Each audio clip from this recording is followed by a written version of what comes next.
Hey, so first of all, hello everyone. Thank you so much for tuning in with our fireside chat. We're excited to speak with you all today and just fill you in on the work that we've been doing. I'll go first and introduce myself. My name is Bethany Hallam. I am the at-large member of Allegheny County Council, which means I represent all of Allegheny County. In addition to that, I have some lived experiences with fines and fees, which is our topic of discussion today. So I am formerly incarcerated. I, over a 10-year battle with substance use disorder, acquired over $35,000 in fines and fees that I had to pay back in order to get my life back on track, get my license back, get out of debt. And so I have a lot of experience that I bring to the table from my own life that I've really been able to use to advocate for an elimination of fines and fees, especially when it comes to juvenile fines and fees.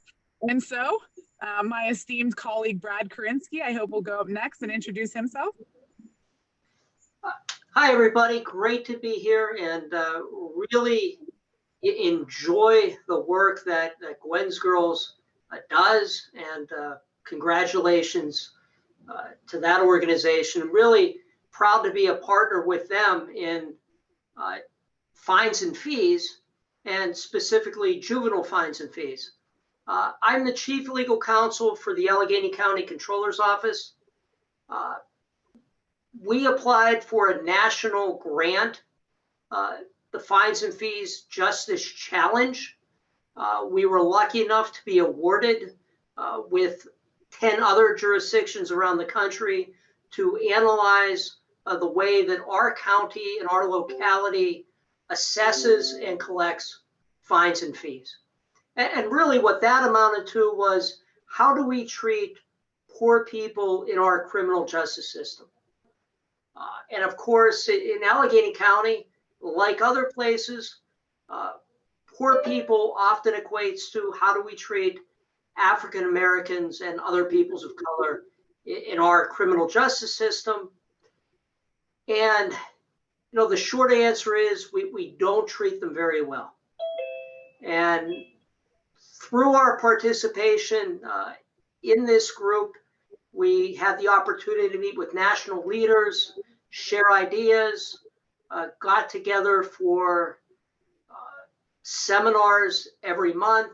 In the Controller's Office, we've launched an audit, which we're within 2 or 3 weeks of completion, on how we collect fines and fees in Allegheny County, including the juvenile justice system.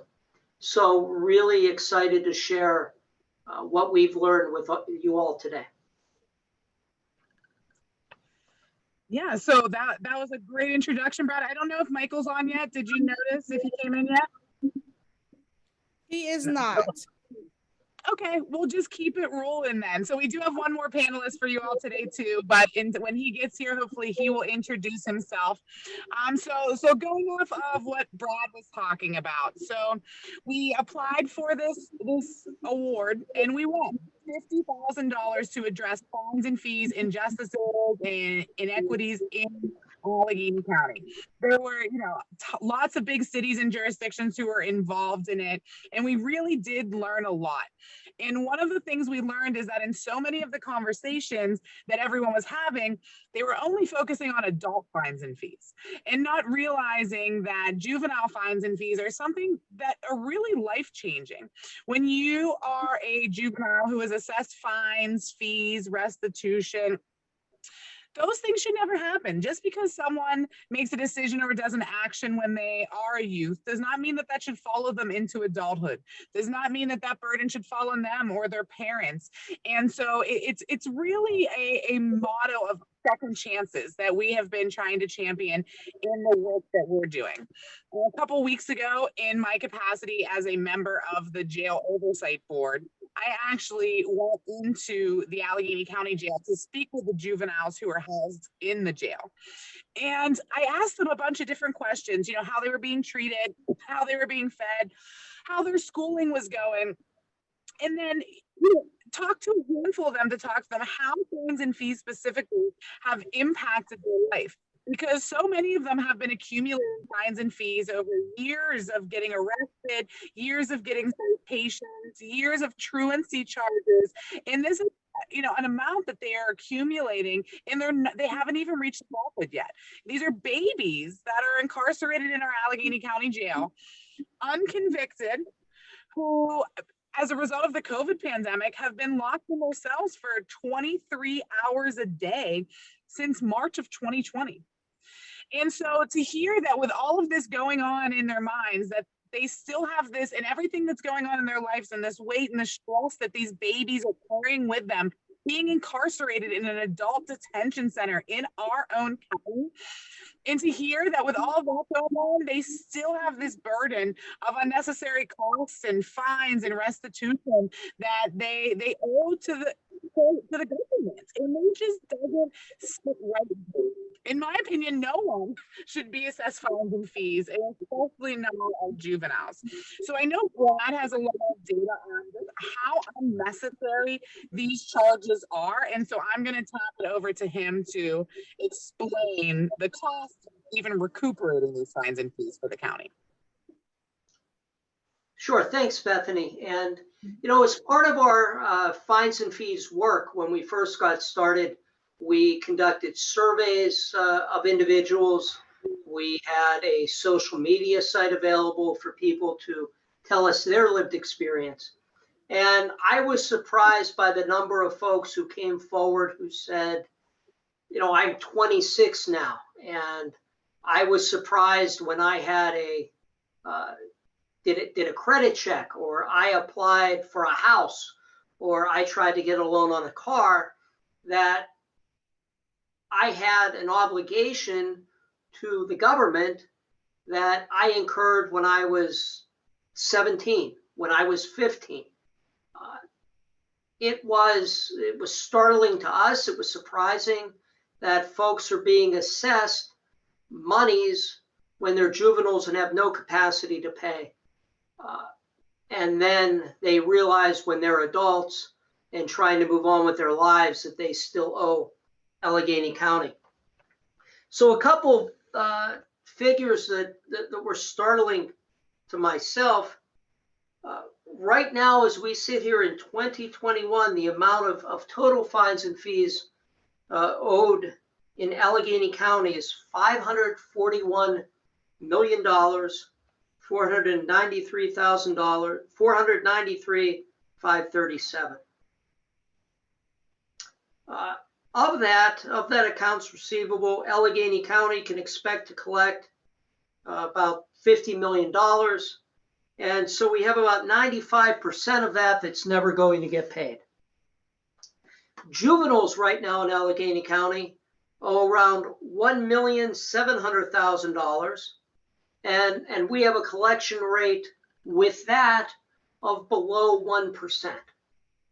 So we are, and from this audit, not released yet, but I feel pretty confident that we can say we're imposing obligations on people that we can't collect and we don't hope to collect, and we're still employing the bureaucracy to attempt to collect it, even though we're not.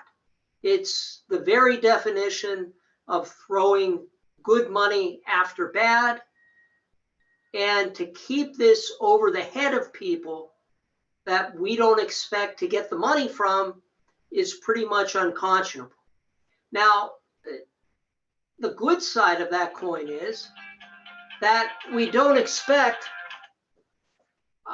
it's not as if we are like Ferguson, Missouri, where we're budgeting and running programs through fines and fees. We're not. No one is attempting to get people involved in the criminal justice system to pay for a program in the courts or to pay for a probation program. That's just not happening. In Allegheny County, our budget is such, the amount of money that we bring in is such, we don't need these fines and fees. So it's really a perfect situation to try to educate the courts and educate lawmakers to say, relieve folks of that burden. It doesn't have to be this way. We can have a different model. And as we look at the data that we're getting from the audit, and we don't have specifically any statistics probative as to race. What we do have is zip code. So we don't know that fines and fees are being assessed against African Americans or Caucasians, et cetera. But we can see from zip codes that the zip codes where most of our accounts receivables are the zip codes where African Americans live. The zip codes where the fines and fees are getting paid are the zip codes where it's are suburban, working class, or middle class, and are largely white and Caucasian. So that there is a racial overlay to this. I've talked to folks from the ACLU where they can tell you through their statistics who are the people that are paying the fines and fees are largely the folks that have privately paid attorneys. People that have public defenders are coming out with large obligations that they can't pay. Perhaps one of the reasons for that is in Pennsylvania, we don't conduct indigency hearings, the ability to pay assessment before someone is levied with fines and fees. Currently, there's a Supreme Court case which the Comptroller's Office is an amicus, a friend of the court there, where we're urging the Pennsylvania Supreme Court to require hearings before any fines and fees are levied, simply because why impose upon a county, a local government, the burden of trying to collect something which you're not going to collect? We're wasting time, we're wasting money, and we're burdening people. On that note, there's my speech. I see Michael Jonas has joined in, and perhaps he can talk about the good work his organization is doing and introduce himself. Real quick, Brad, there is a question in the comments, in the chat. Okay, I'm here. The question is, I have heard that the fines that MDJs collect do fund their local offices. Is that accurate? No. It's not. I won't say that. I think MDJs have an honest belief in that. I think there's sort of been a convenient fiction through the courts that is necessary, but that isn't true. And remember on that note too, that fines and fees assessed by an MDJ are the only ones whose violation of not paying those can actually put you into jail or another detention center. So those are really the crucial ones that we're trying to address the most, because that is how babies are ending up in jail. So, but sorry, Michael, go ahead. But yeah, I do think people do have the honest belief.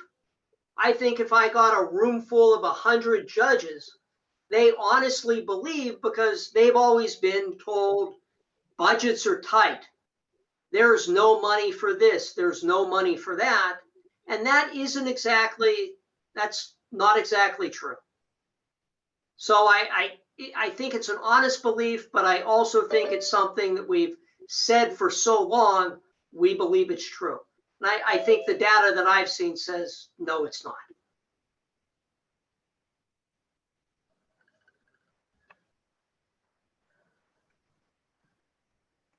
Michael, do you want to introduce yourself? You're muted.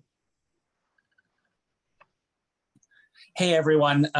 Yes, thank you so much. My name is Michael Jonas, and I'm so sorry I'm late. I had this off. It's like I'm with Central Time or something. So my apologies. And I'm really happy to hear the end of the first presentation from Brad, and I think some of the work and things that we're looking at doing related to fees and fines. I serve as the Vice President of Research and Learning at the Pittsburgh Foundation, but most of all, I really, in this context, work in service of about a 4.5-year initiative focused on learning about the ways to understand and address and prevent young people from being involved in the juvenile justice system.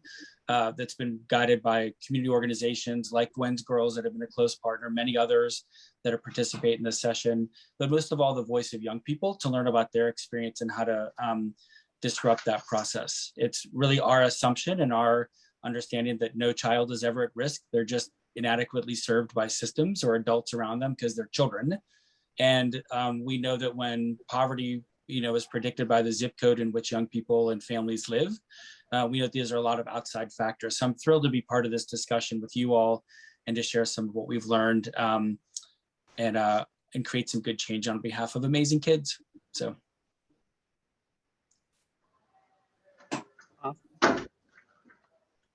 Thank you. Should I share a little about what we've done? I'm trying to look at the yeah, thank you. Yeah, thank you so much. And I'm really excited to have, the previous discussion around really being pragmatic about where the money is coming from and modeled by, I think, as you said, Alameda County and other places, when they did a cost benefit analysis, they realized they're not collecting any of the money, but really people, as you said, Bethany, are serving long-term consequences to those dollars that are being used as a tool of punishment potentially, but then also misunderstanding of how the dollars are needed.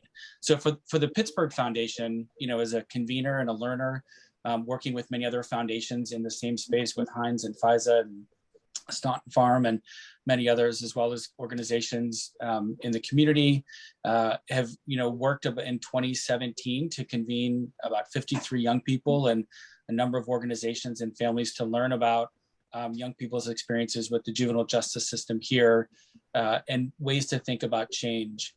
That information is available on our website, and I can happily send a link out to anyone who might be new to this conversation to share what we learned.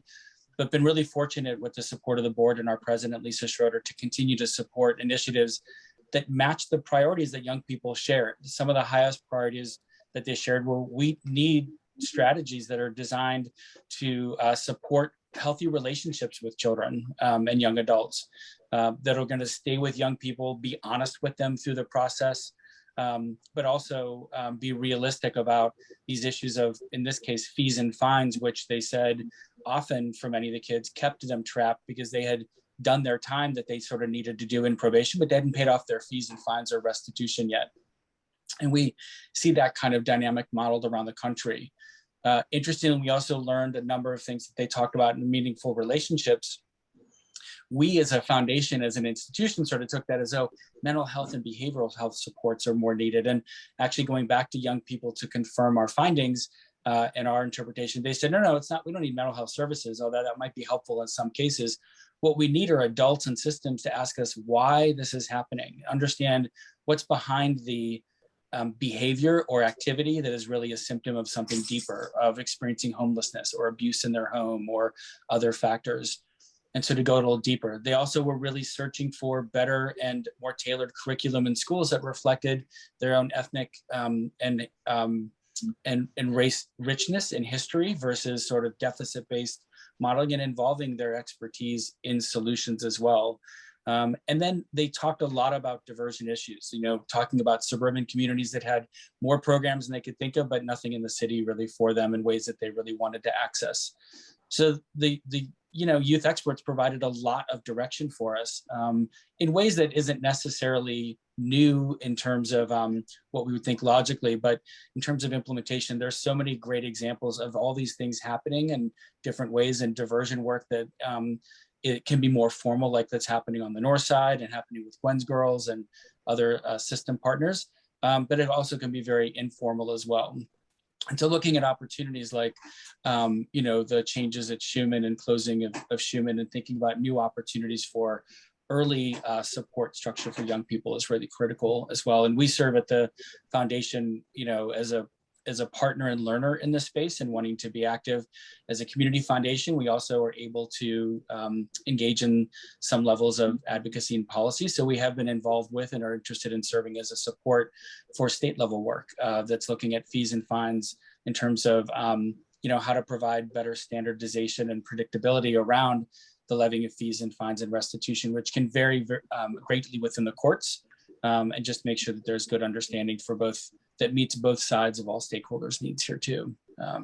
We know that there's incredible disproportionate impact on youth of color in our region, and those kinds of disparities are just unacceptable, right? So we need to figure out ways to support and do more prevention work, maybe from like a public health standpoint too.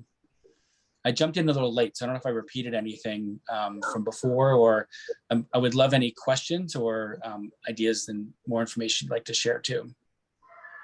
And I'll just add on what Michael's saying is there, we talk a lot about equity, right? But not always acknowledging about how every aspect is intersectional, right? So when we talk about racial justice, racial equity, we have to realize that it also intersects with environmental justice, because Black and brown children in their communities are disproportionately impacted by bad air quality and unsafe water. And when we talk about transportation, and we realize that it's more difficult for children to be able to get to their doctor's appointments, for their parents to be able to get to work, because our Black and brown communities are cut off more from public transportation than wealthier communities whose tax dollars are more able to fund those sources of transportation. And especially when we talk about educational justice, and we realize that when we are funding educational systems in schools based off of tax dollars and property values, we are disproportionately harming people who live in lower income communities. And so all of these things are intertwined. So when we talk about juvenile fines and fees, we have to get to the root of the problem. And it's not just the fines and fees, but it's all of the aspects of these children's lives that have led them to the situation that they're in. It's not about bad choices or bad decisions. It's never about bad kids. There's no such thing as a bad kid. It's about they are products of the environment. So if we can help support environments and lift up environments, whether we're talking about educational justice or environmental justice, or what we're talking about transportation or access to job training or mentorship or whatever it is, everything is interconnected. And so we need to make sure that we're always looking at all of these components, because in all of the data that's out there, the research that's been done on why especially Black and brown children are more impacted by the criminal legal system, there are so many similarities amongst all those other aspects I just mentioned, where they're also disproportionately affected and under-resourced. Yeah, I just want to pile on and mention housing justice and issues of eviction, which we know sort of parallel in many cases in terms of impacting similar families too. Absolutely great point. And I'd encourage, I think I just looked at the participant list, but Denise from Gwen's Girls, or obviously Sarah, who oversees the Juvenile Justice Work Group as a co-facilitator, and anything to add related to the work that we've been doing together too. Everyone's got super insights here too.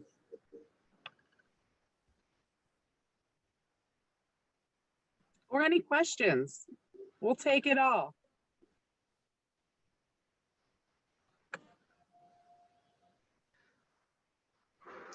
Well, or what you were Bethany, hoping, yeah. I'm just wondering, in other jurisdictions, and I don't know locally if we've been doing this, but where folks are stepping up to pay some of these fines and fees for juveniles and for other people to relieve them of the burden, and then working out a payment plan with the government, kind of in advance of government getting around to passing legislation to relieve these fines and fees as a matter of law. I was wondering what folks' thoughts are on that. Yeah, and I will add that there recently was a task force that came out with some findings that suggested eliminating juvenile fines and fees. We are unique here in Allegheny County, if we're just talking about Pennsylvania, where we are a second-class county. And so it's the way that one of the unique things in regards to fines and fees, not just for juveniles, but for adults as well, is there is one single person in Allegheny County who is an appointed, a hired position, who has the power in a second-class county via the Pennsylvania Constitution to completely eliminate fines and fees. He could do it for individual people. He could do it across the board. There is one single person. What's his official title, Brad? Is it clerk, chief clerk, or what is the title? It was clerk of courts, but now he's the Department of Court Records. And so we still maintain the ability in Allegheny County to do that if we chose. But again, he's got to have the buy-in institutionally. Otherwise, he's going to be the head of the Department of Court Records for the next 24 hours until people discover what it is that he's doing. Yeah. I would argue it's worth it, but we'll see. Brad, to your question in terms of helping young people pay off fees and fines, we have two pilots that we've been supporting through the Pittsburgh Foundation. One is at the Foundation of Hope as an adjunct to their grant, which if young people, successfully, participate in the activities, their court fees, fines, and restitution can be taken care of as part of that involvement. In those cases, I believe it's upwards of 98% of those young people have dipped out of the system and never come back, right? And for more than half of them, they would have been stuck because they owed those fees and fines. And there are a couple of other programs that we've been involved with where we provided a flexible pool of pilot funding to study the impact of that work too. So that's definitely one way that we think could be helpful until the region decides to follow those other trends to eliminate fees and fines. I know that restitution is a very different element here. And, there are lots of ways to interpret restitution in terms of, say, if it's significant property damage or something like that, paying off the insurance deductible versus the entire amount and others. I think that's where some consistency could come. But for fees and fines, for that $138 court fee or other things like that too, or drug testing fee when, that may not have been needed. We have piloted that and it's been very successful in helping young people exit the system.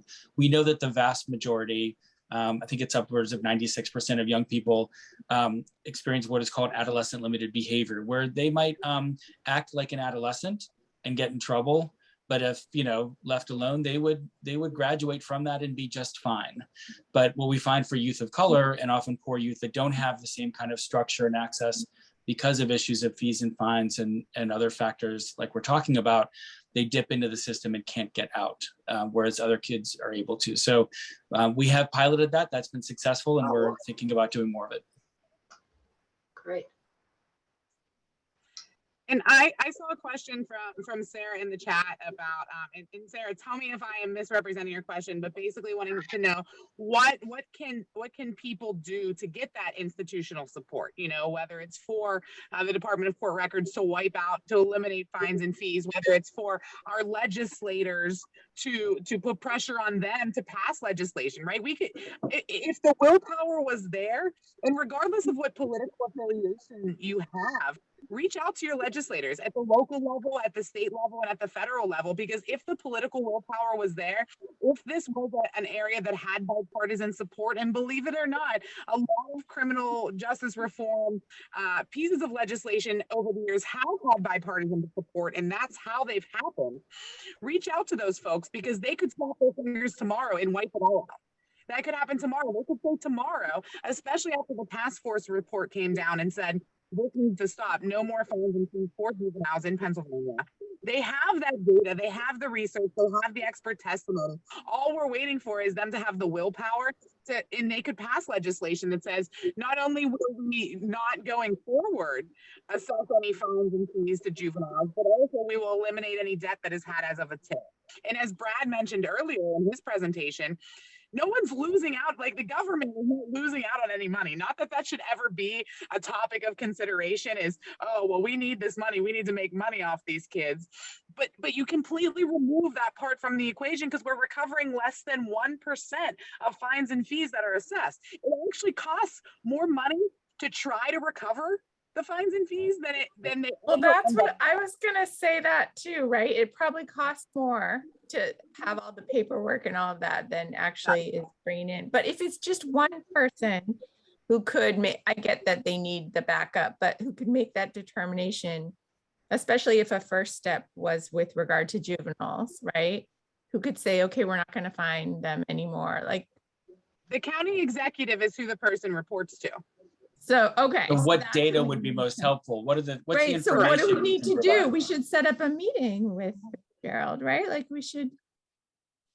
Yeah. Yeah. I mean, in Sarah, that's exactly what happened in California and other jurisdictions is they found they were spending 3 to 4 times as much to collect the monies. It was completely cost prohibitive to continue to do it. And I think that that's what many spaces are learning too. And I think the longest standing, this isn't for a juvenile, but I think there's an outstanding court fee or restitution due from 1972, right? it's never Wow. going to be collected. And so why do we think about that piece also? Why is that even on the books? Right. And especially with the task force report that just came out, that sort of can give maybe a good motivation in terms of requesting the meeting, right? Like, yeah, it'd be great.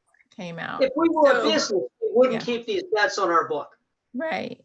If you were a business, you'd write off the debts and move on with your life. Well, so because we have our juvenile justice work group meeting, in 45 minutes. So I'm just wondering, maybe this is an action item for our work group. Maybe we want to is there a reason to not request a meeting? And or what might be the best step, and what or is there a better way? Yeah. And what's the data we should bring to that to be most helpful? Yeah, that would be really helpful, because definitely the data shared at the beginning was really, amazing to me. Or, I mean, it's just helpful to have the data to be able to figure out what's happening. And the other data we have, in our reports is just the high numbers of young people who end up referred to juvenile justice for failure to pay. So, which is driving in part some of the really high rates of juvenile justice referral that we have in. And keeping in mind with that, Sarah, too, right? So when those young people age out of juvenile probation, juvenile justice, they're kind of let go at 18, right? If it's a nonviolent crime or others, but then those fees or fines follow them. Right. So that's the trajectory and tail. Allegheny County has some of the longest tail of that kind of example of young people involved that can then come back through some other issue and really, hurt and, land kids in jail when they didn't even know. They might have gotten a notice 3 times, but they've moved. Right. They didn't even know that was there. Sorry, there was another question that came up. Well, and also, Michael, while you're looking at that question, I will say, you mentioned housing justice and eviction rates. And I know so many people who simply didn't get their court papers because they've moved, because they have unstable housing, and because sometimes they're sleeping on friends' couches or family members' couches, bouncing from place to place, wherever they can get a roof over their head and food fed to them. And so you're right, they may not even know that those followed them. It wasn't until I started doing this work that I realized how much what you do when you're under 18 follows you through adulthood, right? And so when we have those problems, truly issues that may have started when you were 13, 14, 15 years old, or even younger in certain situations, are following you through adulthood. And when we talk about, you mentioned the probation tails and the tails that follow them, Allegheny County has the longest in the state after a period of detention, and Pennsylvania leads the nation in periods of probation or parole after a period of detention. And so what that says is, Allegheny County, we have a lot of work to do here, and there is a lot of work to do. And as you can tell by how many people are here right now, there are a lot of people who are ready and willing to do this work. We just need to get organized and strategize about how to approach it, because it can't be done. And anything that we can do to help you, I know, like all 3 of us, I'm sure I can speak for, we are here to be a resource, whether it's data or whether it's research or whether it's just, experience or connections to people who can have those experiences. Please let us know, because we would love to be a resource. Absolutely. Sarah, there was a question about boys and girls sort of involvement in the system, I believe. I don't know if you wanted to share some of that.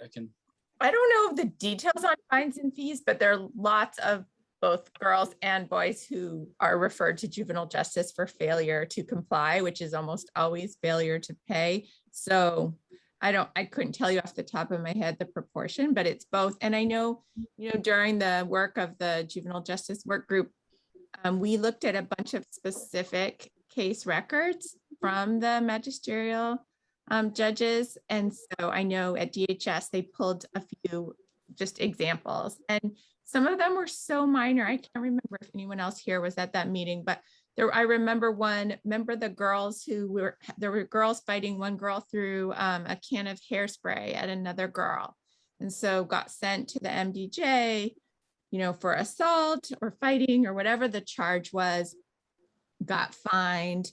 Often the fees were greater than the fines themselves. And so, she had, I don't know, $300, $500 for throwing this can of hairspray. Yes, was that really poor judgment? Yes. Was that typical teenage behavior? Yes. Like, is this gonna help her in the future to find her? No. Like, other things might. They maybe need to, engage in conversations about what happened. But that was typical. There, we looked at other ones that were for smoking on the school grounds. Again, right, that's not allowed. Should they have to go before the MDJ and pay huge fines? No, that's not helpful. Yeah. So. Yeah, I know in the data that we've reviewed in our audit, and we don't have gender data, and we don't have explicitly racial data, but the zip codes pretty much tell the story of where these fines and fees are coming from and the folks who are having to pay them, and the MDJ offices where they're being assessed. I think in Allegheny County, as in a lot of places, geography does unfortunately equal destiny. And that's a lot of what our study bears out. I think you can do certain things in certain places that would never land you in an MDJ office. But if you live in another place, that's where you're going to find yourself. Is your study, is that publicly available for people to read, or is it, I'm just curious. It will be by, first, second week of October, still finalizing it. That'd be great to see. Yeah, we launched this study before COVID and started doing an audit of the Administrative Office of Professional Courts, and it's really hard to get data from the court system. Fought us the whole way. So I've compared this to Napoleon marching to Russia, or David Foster Wallace's Infinite Jest. I mean, this just feels like a year of my life. But eventually it will get done, and it's the type of data that I've shared here that we'll be able to have.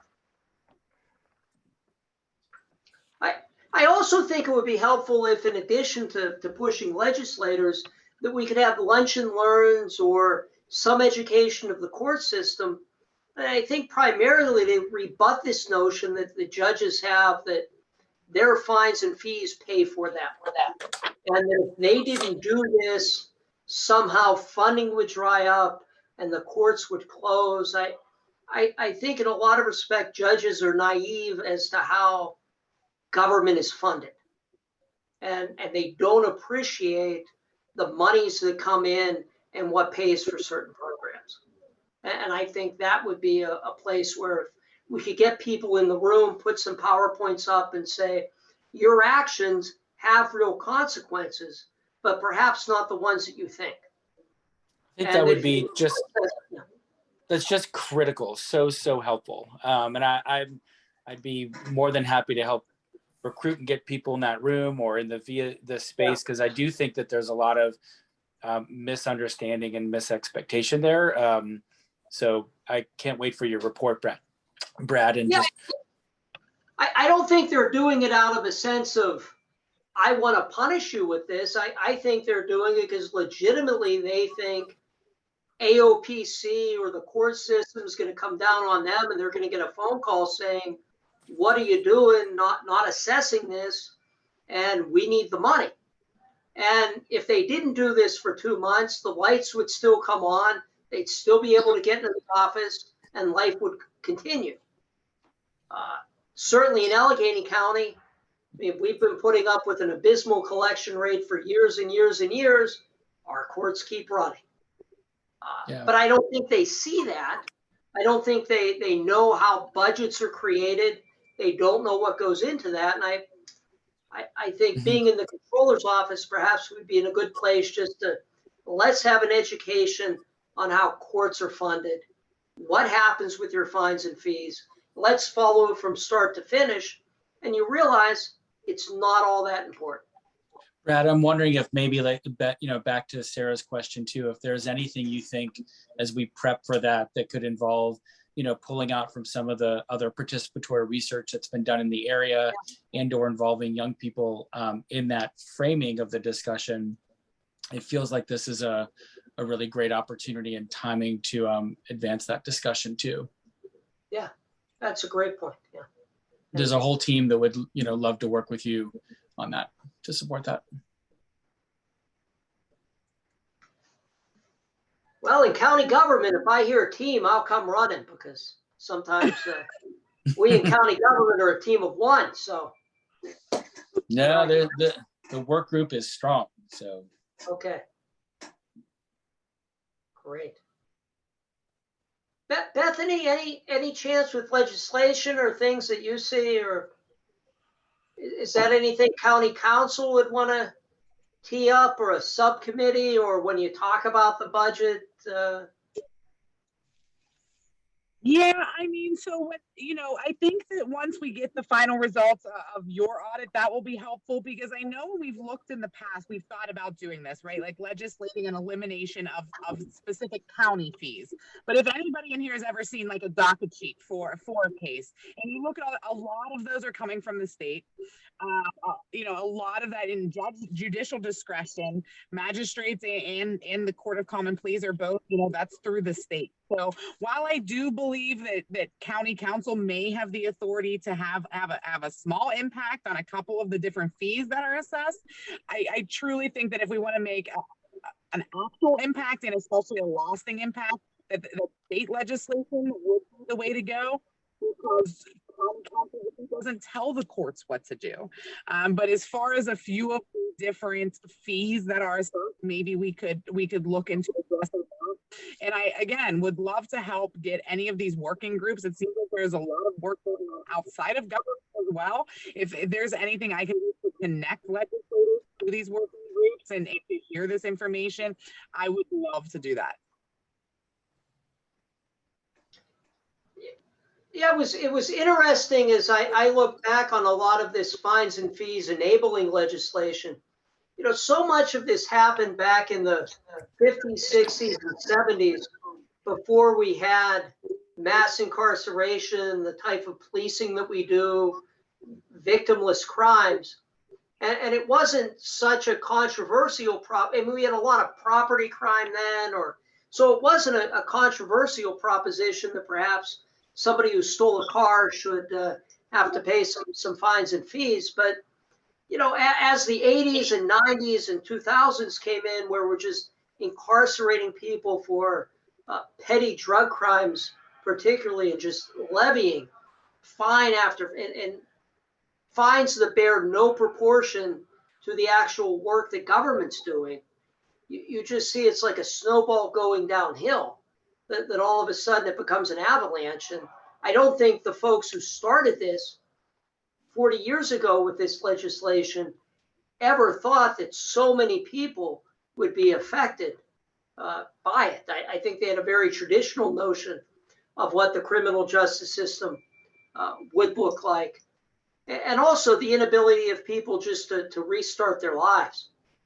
I think we need the equivalent of bankruptcy for people with fines and fees, just to say, I'd like to start over. I think we've recognized that with entrepreneurs. It's a great thing to be able to fail and then have your slate wiped clean and learn from your mistakes and try again.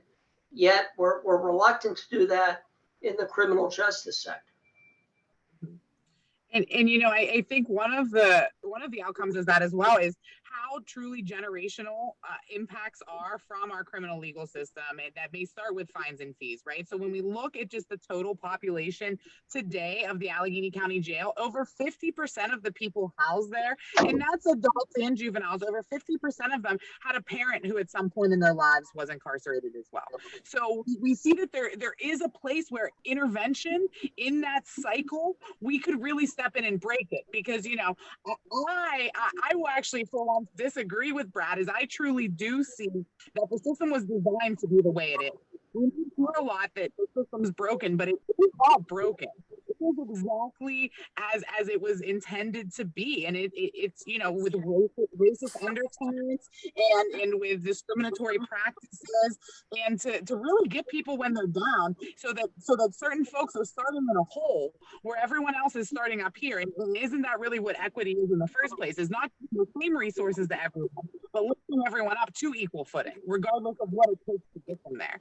So that's something that I see, is that when we look at, there are ways that we can to intervene and break the cycle.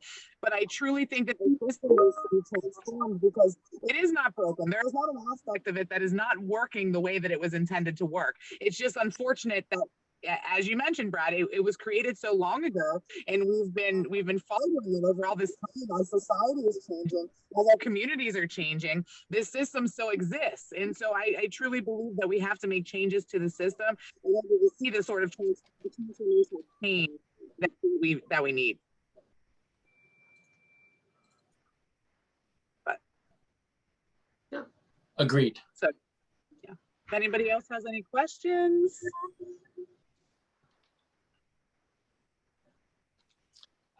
I would also just share, and I'm so sorry I was late, but if anyone has questions offline too, please never hesitate to reach out, or, my email is at the Pittsburgh Foundation website. You can call or contact anytime here. And I know that this whole network is really close. So if there's something more appropriate for one of the other work group colleagues, make sure we can all connect each other to others that are on the line. Awesome. Anybody have any Allegheny County government questions? Want to talk about the jail? Anything else? Don't get us started on the jail today. We have open mic. Okay. No takers. Get us Yeah, offline. Brad, I'm so excited about your work. Yeah, no, Brad, I'm so excited about the work and research you're doing, Brad. I can't wait to review it. Good. I'm happy to finally see it actually have it here in a draft form. So excited to see it. I actually do have a question about the county jail and the youth that are in it right now. I know that they, are closing down, the youth facility, and that they're supposed to be moving people to the jail, or I'm just trying to understand what age group is in the county jail.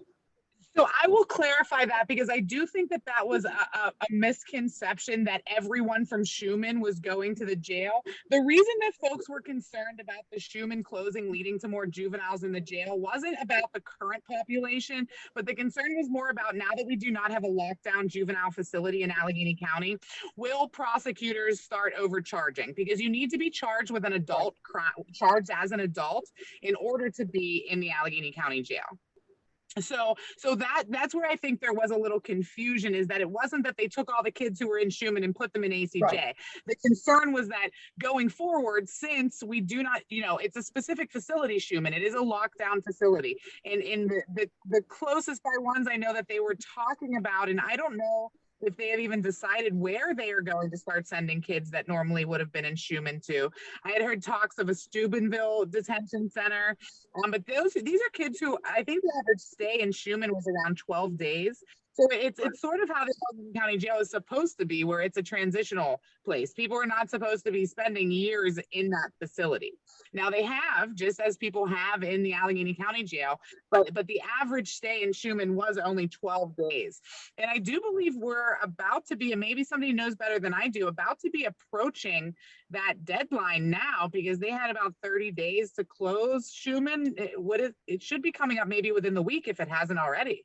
Yesterday, Tiffany Sizemore talked about this in the session that she was in, which now I forgot what it was, the session exactly. But Tiffany said, once she said they're I think a lot of the kids have been moved to Adelphi and Latrobe, or that is also maybe where new, kids who in the past would have been taken to Schumann are going to be taken to Adelphi. But so I guess that is the plan. But I had heard that there are a lot of juveniles at the jail, and that there's been work trying to get them out of the jail, and that maybe they would have gone to Schumann as a way to get them out of the jail. But of course, now that's not an option. So I don't know if you know. Yeah, there's an entire pod of juveniles at the jail. I was saying earlier about how I went to visit them, a week and a half, 2 weeks ago.